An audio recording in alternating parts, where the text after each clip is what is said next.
What's up, hunters? Welcome to another episode of Anime Hunters. I'm your host, Enya. Joined by me is Josh. Welcome to this episode. Today we'll be talking about 90s anime. Specifically, we're going to be doing a deep dive into animes like Gundam, so Gundam Wing, and Neon Genesis Evangelion.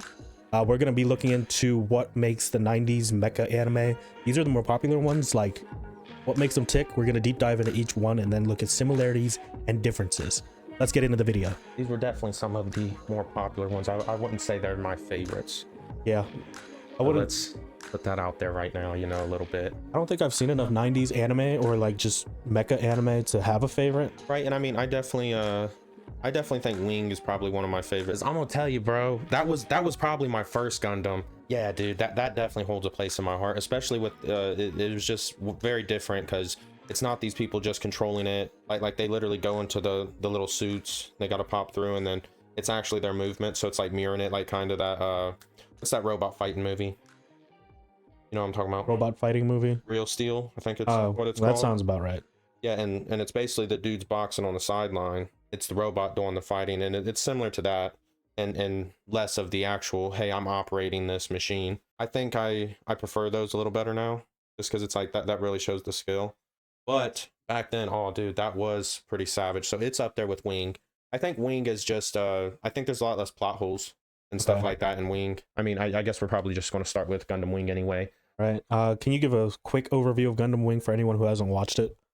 Oh yes, and before we get any farther, guys, please, if you haven't watched, we're going to have a lot of spoilers.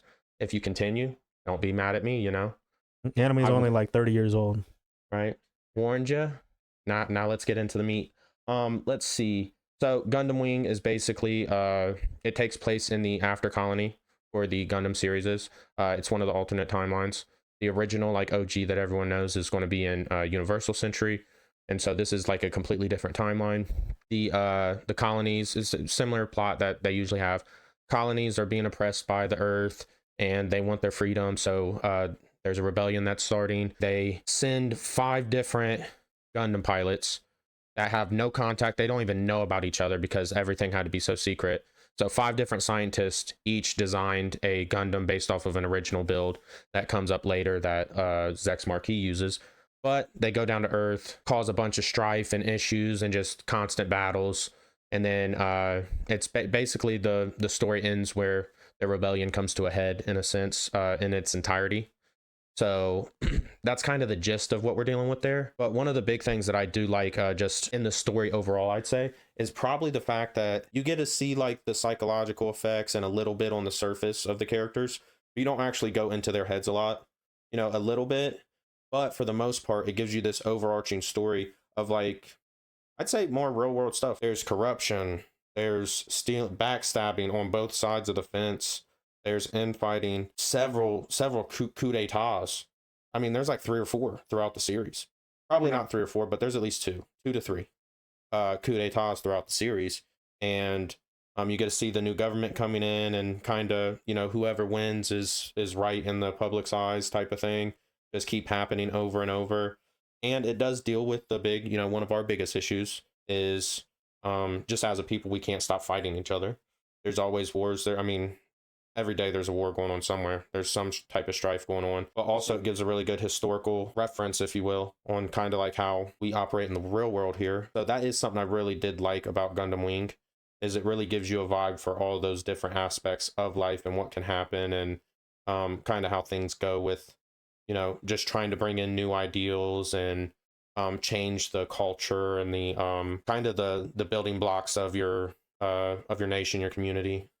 Especially dealing with, the people that are being oppressed are the immigrants who immigrated from Earth to the colonies. And then they're being taken advantage of. And I mean, there's just so much to the story, but it is more on a surface level and more of like, hey, this is how the world works. These are things that happen in the world. So I do like that in the sense. But when we get to a more serious aspect, I would say, where you're thinking about, what's like for instance, Hero. Love Hero throughout the series. He just does what he needs to do. He's super quiet. He ain't really talking. You just got to watch by his actions and see what he does. But you very rarely get to actually peek into his mind like with some other stories where you're really seeing what's going on, or just where you're going through the emotions fully and earnestly. And I know we're supposed to wait till the next half, but like in Evangelion, each person psychologically, they just delve into so deeply compared to the surface level stuff you get in Gundam Wing. And I think Gundam Wing suffers from having a really big cast of people. Then it's harder to delve into them and like explore their characters, like Hiro, Rawa, Lena. There's just a lot going on. The strengths of Gundam Wing is its reliance on like the political struggle. I guess with a lot of Gundams, going into the political struggle of the world and how these people fit in and what they're fighting for, which side they're on, which side they're gonna backstab, where the alliances are. It does have a lot of characters that you have to explore and like keep up with. So I know when you were watching in the 90s and you were watching week to week, if you missed one episode and then you come in on another episode the next week, you might have someone who flipped sides. Or the animation for the most part was really, really good. I liked the animation of the fighting the most, and especially when they debut the real fighting with Gundam versus Gundam. Just a caveat before you keep going, since we did get a little bit into animation style fights, I know I haven't really given my opinions on it, but what would you say? What do you think that do you think that last fight, for instance, was that like your favorite? Was that your best fight scene? Because it drew me in, and I think the colony was about to crash or something was about to crash, and at that point, like, they had to turn to Hiro, the most dependable character in the show, the real main character out of all the characters in there, basically save the day. And Hiro, he does his job, and I think they spent most of the animation budget because it went on for a little bit. It definitely went on for a good bit, and it was probably one of my favorites. I just don't know if it was. I don't think it was the best. Which one's your favorite?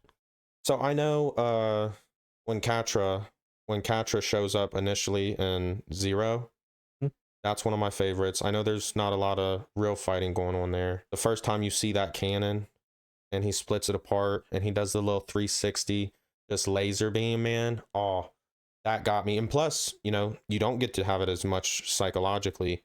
But in the show, this was the first time we've seen Catra again since he had lost his father. And all his father, it wasn't like his father was a bad leader. He was a good leader. He was trying to do the best thing he could for his people. They turned against him. And then it unfortunately ended in his death. And you get to kind of see a little bit of those repercussions with Catra. I think another one for me would probably be maybe not when Hiro originally got Zero, but when him and Zex were fighting and he was in Epion and Zex was in Zero. That whole little plot there, I love that section. But also when Hiro first got into Epion, I mean, he went kind of nuts, dude. And then the fight, that led into the fight with him and Zex, and that was a pretty savage fight, I thought, especially with how it ended too. Because obviously, just from watching it when we were younger and rewatching it now, I knew that he was going to pilot Epion for a short time, but I knew he was going to end up in Zero. I will say, from a kid, I couldn't remember that, and that was a nice little caveat that I really liked. But I have one big complaint about Hiro as a character. Every time he is met with like a big villain, and he has him at like gunpoint or dead to rights, he always chooses not to kill him. I think he's done that with Zex maybe twice. He did that with Relena when he didn't even know who Relena was. And then he did that with Trace or Trist. What's his name? Trace. Yeah, the guy who gave him the red gun. Epion. Yeah. It's like every time. But he has no problem killing off fodder character. He's killed so many throughout the whole series. And throughout the whole show, part of their respect for Hiro is they're like, yo, when something needs done, Hiro is going to get it done. Unless they're named character. Right. And crazy. Granted, Raylena is kind of like his like love interest. So you gotta take that with a little grain of salt. But it is kind of wild because he pointed a gun at her the most. She was the one who got off scot-free the most. I mean, even when she was like, forget it. I'm gonna join the Rockefeller, which I love that they made it the Rockefeller Foundation. Right. If you know, you know. But you know what I mean? That was good. And they played that part off very well. But with them putting Raylena as a figurehead, I mean, that was kind of his like, yo, what is she doing? I'm going to go take her out. And then he hears her speech and he's like, maybe not today. Bro, I was watching at the speed of light. Like there's so many episodes of Gundam and it was hard for me to watch. So I watched it 1.5 times speed. And like out of nowhere, I'm like, don't know how. Watching Raylena, I'm like, why is she falling in love with this guy who pointed a gun at her? And then out of nowhere, like, I know she's a princess and everything, but Well, They just thrusted her in the position of leadership right away. I'm like, okay. well, it was more so Zex is really her brother. But once he took, because that was one of his big things, when he was doing the Tall Geese, which was the prototype for the Gundams. But when he was piloting that, originally when he first was trying to get it back running, that was his big thing, was taking back their nation. He didn't think he had a part in that nation. So once he took it back, he basically gave it all back to Raylina. So she was the rightful heir to the kingdom. She was the rightful ruler. So she became the ruler there. And then it was a kingdom that promoted peace and pacifism.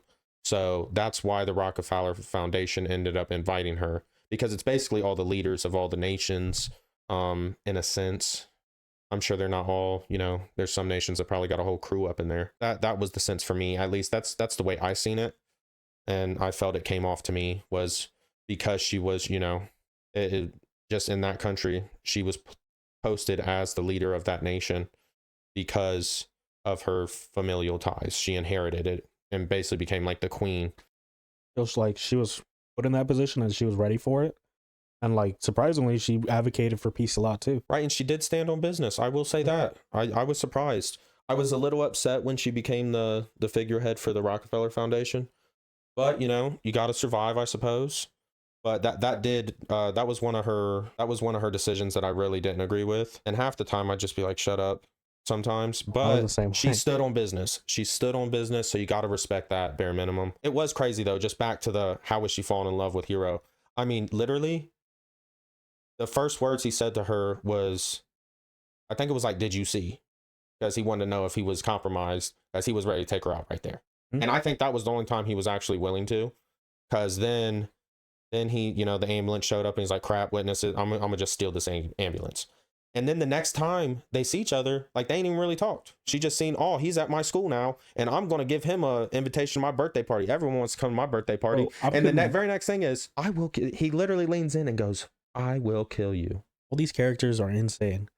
All these characters are crazy insane. And I'm just like, what's happening? But they've all had bad lives. And I mean, Hiro, we got to see probably the least bit of Hiro's past. He's probably the most interesting character, and we got to see the least of him. I'm like, yeah, because they literally, all the other Gundam pilots, you really take a deep dive into their past. You take a small dive into Hiro's, but really you don't see much. You just know that basically he's he's an orphan from wartime. Out of all the main characters, what do you think of, like, the main characters? Who's your favorite? Dang it, I was about to ask you that. Why'd you have to ask me first? So, especially in these, and for anyone watching, this is just my philosophy. I can't ever say the main character is my favorite, simply because they're the main character. I feel like that's the point in most, series. That's what most of the content's about. If you don't like that main character, you're probably not going to watch the series half the time. I've never heard of somebody like, I hate that main character, but I watch because of this side character. There's just too little involved usually. And it's better with, shows like, My Hero or like Evangelion, where you get to see so much more of the other people. But so Hiro, I really like him. I don't even know if he would be my favorite, but he's definitely up there. He's top 3 minimum. My favorite would probably be one of the Gundam pilots, and I just don't know. Because they make such dumb decisions sometimes. I'm like, what are you doing, man? What are you doing? But they are kids. Like, I have a favorite, but I have a caveat because of some of the dumbest decisions that happen in this. Is yours a Gundam pilot? Okay, so I would say, because that's probably what mine would be. I outside of Gundam pilots, I mean, half the characters are whack, and the characters that aren't Gundam pilots, it's like they're cool, but I don't think they'd be my faves. Zex is a big one. Okay. I kind of, and like I was telling you earlier, I feel like most Gundams have some type of masked character on the opposing side. So I don't know if I'd put him above like Char's from the Universal Century, but he's definitely up there. So I don't know if he would be my favorite in that sense, but definitely on the enemy side, he's my favorite. Treize is one of the best villains I've seen in a Gundam story. I just love his whole, I mean, he's halfway the good guy. Yeah, Treize is an interesting character because at the beginning they prop him up, like to position him in the episodes. But he's more of a gray character. I didn't see him going out the way he did. I thought he was going to live to the end. Right? I was so totally surprised when they actually ended it. And then not to mention, he goes out, and why can't I think of her name right now? Lady Un? Yeah, Lady Un. Yeah, Lady Une. She, we're basically led to believe she died. And then she's back. Didn't she like save him too? Yeah, and then she saves him Just for him to die like the just next for him to die episode? like immediately, like right after they're reunited. And it even like up before she even appears back again. Like you even they even have like scenes of him looking at photos of her like kind of like I remember my love. And it's like he knew she wasn't dead at that time though. Obviously, she was in a coma and they probably didn't know if she'd come back. But then she did come back, and then immediately he gone. That was some crazy irony. I thought that was just definitely some crazy irony. But I definitely like how he handled that situation in its entirety, because he had me. I mean, I couldn't figure the guy out throughout most of the series. Towards the end, and they even kind of would play that same card with Zex and Lady Un. Zex would constantly tell her like, you don't really understand him. Basically you might love him, but you don't understand the man because you keep messing up. Of their character motivations, just because. Right? What Like, about what are they Lady actually fighting for? Or are they trying to fake me out? I don't know.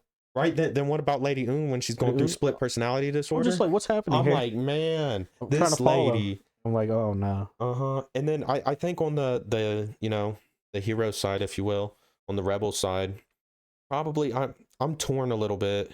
Duo, I like Duo, but Duo's man, always he's cool on annoying. screen. Yeah. He's annoying, and I'm just like, Just so your happy-go-lucky character. I did like Troa. I thought he made some dumb decisions. He was probably my favorite of the Gundam pilots, but I really respected, and I think I resonated with Quatre the most, especially with his dad. With me losing a parent so young, I kind of got to see, and I could see why he was doing the things he was doing afterwards, and just the way he was feeling about it. And so I think that did make me feel better with him, because I know at first too, I mean, I liked him, but up until that point especially, I was kind of like on him, because he's just, I don't even know, he had me dead with just how let's love each other he was, which granted, that's kind of what their side was saying, like, hey, let's stop fighting. But he was killing me with it, just with how he kind of couldn't, where Hero would pull the trigger, he wouldn't. Like he wouldn't even thought about, like, when Heroes, we're kind of clowning on Hero for telling people like, hey, I'm gonna take you out, and not doing it. But Quatre, in those situations where that's probably should be what you guys should do, he didn't even question. He was like, I don't have to take him out. But he definitely changed after his dad and kind of became more that person, even though he kind of came back. For me, favorite character will probably be either Wu Fei or Troa. See, bro, Wu Fei would pull the trigger. Better. Wu Fei would always pull the trigger if they're on the other side. Wu Fei, Wu Fei is straight up the dude.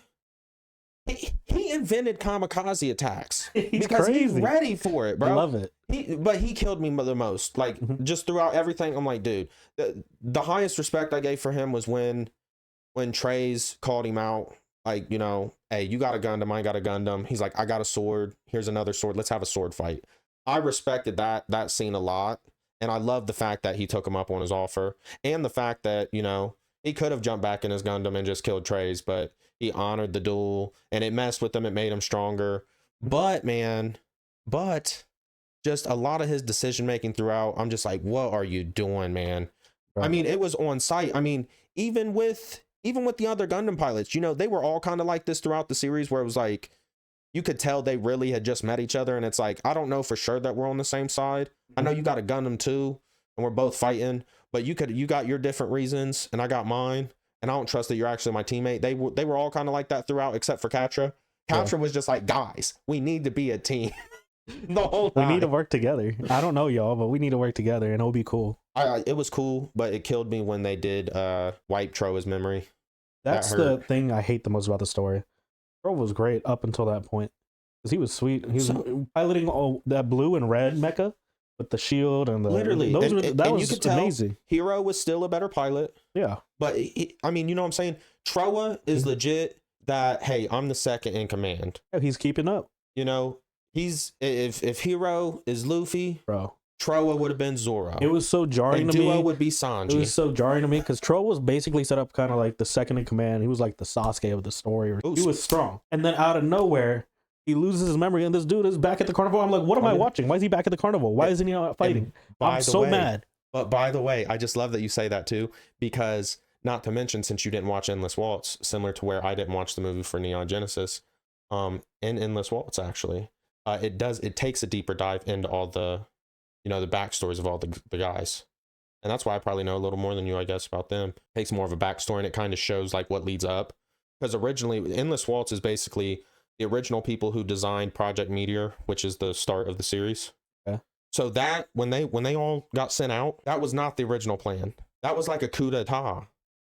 Yeah, where all the scientists, well, some of the pilots, like Hero was about to kill Dr. J and bang out. And the others were doing similar things, and they were like basically just going to steal the Gundams. But Trowa was actually, he was a child war soldier, an orphan.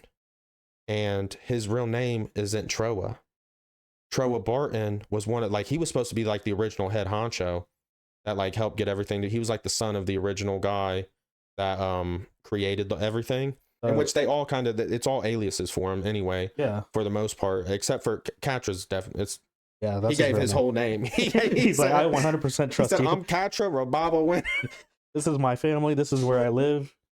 Oh my god. We're rich out there in space if you need somewhere to crash, man. I'm rich, but I'm gonna fight anyway. Literally. So Trowa actually dies. He gets shot. Is this afterwards? No, this is before everything happens. Oh, and like the original Trowa. Yeah, and the scientist is like, you know, basically, hey, you know this thing inside out, man. Do you want to be the new Trowa Barton?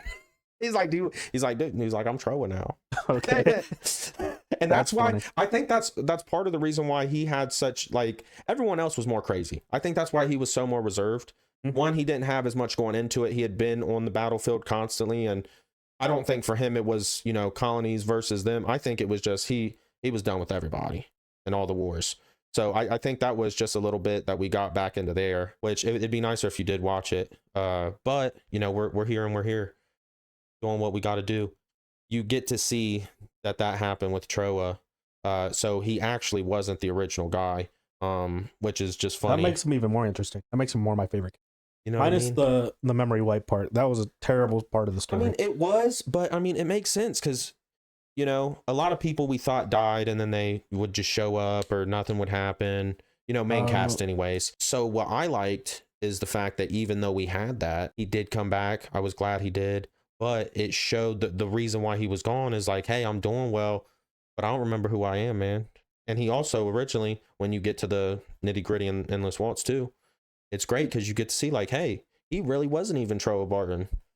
You're asking this man to remember an identity he assumed a year ago, you know, which I think that's just funny. Since he did lose his memory, it kind of gave a good vibe for the sense of why he was gone. It wasn't like, hey, I'm running from the battlefield or something of that nature. He was just out there living his life. And his girlfriend was like, don't take my man. Would this be a series that you recommend? Oh, definitely. Because like I said, I think it just gives a good overarching kind of like analysis of wars and I mean, you get to see everything that could go wrong goes wrong. Everything that could go right goes right at points. And you get to see dumb decisions and good decisions, both. So I definitely recommend Gundam Wing to others to check out, especially if you're a mecha fan, which I'm a mecha fan. And they even just dropped Gundam Requiem, which is looking sick. So definitely go check that out too as well, just for the newer stuff, so you can go show support. But Gundam Wing would definitely be one I would definitely recommend to someone, but it probably wouldn't be like a, hey, if you're trying to just get in. Maybe if they're a big mecha show fans, maybe that'd be a good one to do for someone who's not super into anime. For me, yeah, I would definitely recommend it to someone who watched it old anime or is in an older anime. But it's better than freaking the original Gundam. Is that 80s? Yeah, like late 80s. I still think there are better Gundams than Gundam Wing, but Gundam Wing is a good starting point.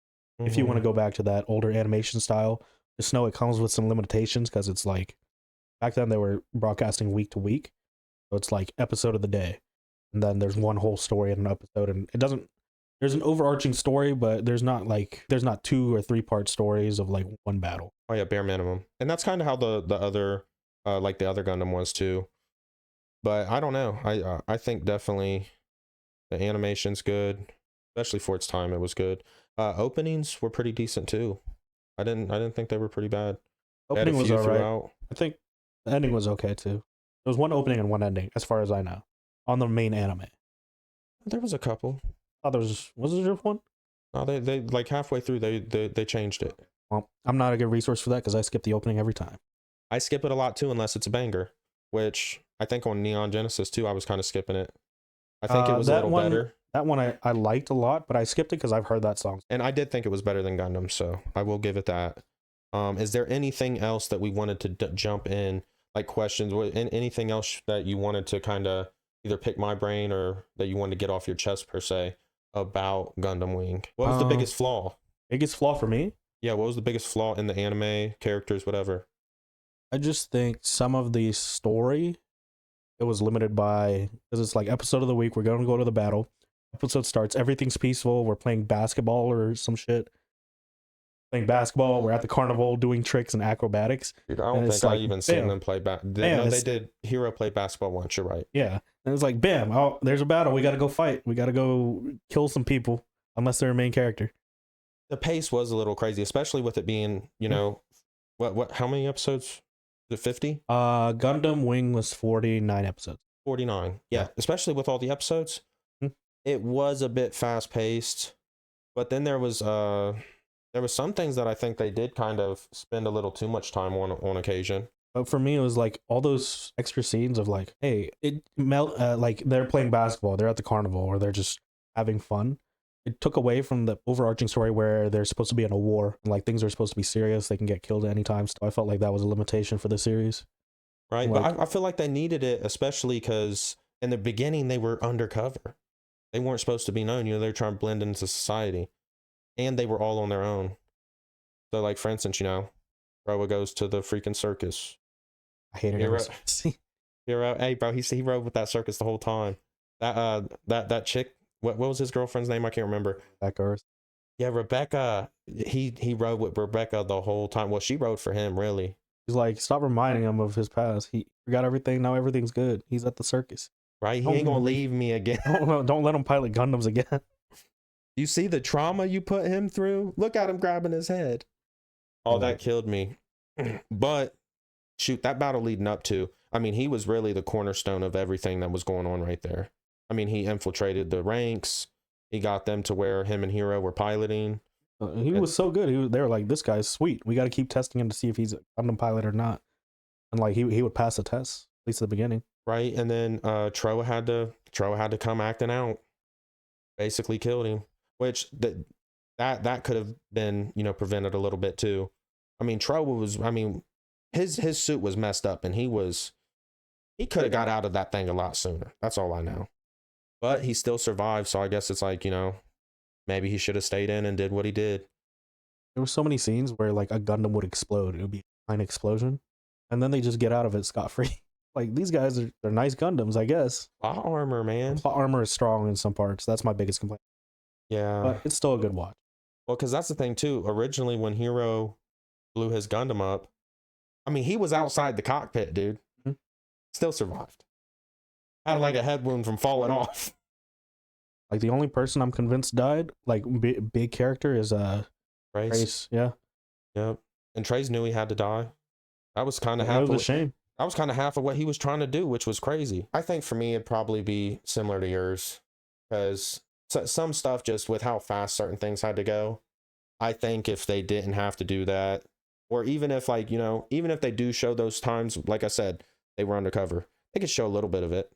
But, you know, just like little patch, you know, it doesn't need to be a whole scene. It can be like, hey, it starts off and like we seen that that's something that they were doing, but now we're back to the action. We're actually getting into the meat. And then you can, you know, extrapolate on some things, or just give us, you know, either more fights or just really more deeper stuff that's leading behind, you know, what they're doing, how they're feeling, things of that nature. I think when more so it was kind of like, if we read a newspaper, I guess, if you will, it was just, these are the events that occurred.